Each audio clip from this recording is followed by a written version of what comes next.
What if you are LGBTQ and your cube mate believes that's a sin? So the latest Trump administration executive order is trying to turn the federal government into a tent revival. Hi, I'm Tom Spiggle at the Spiggle Law Firm. We help people who've been fired or afraid that they might be.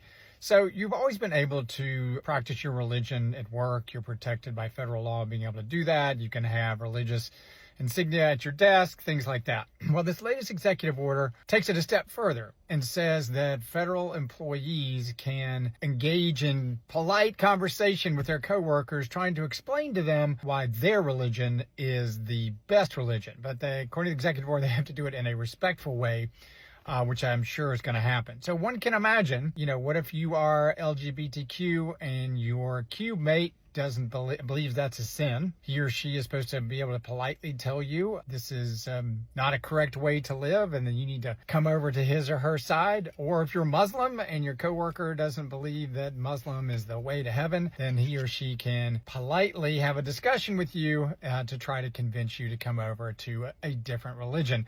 Now, one can imagine how this will turn out in practice. In many of these conversations, perhaps people will intend to be polite, but they won't be. This will lead to litigation because it remains illegal to be discriminated against or to experience a hostile work environment based on your own religious convictions, or if you're LGBTQ. So people will be taking these matters to court, I suspect. But interesting one. Apparently, now if you work for the federal government, you're at a tent revival.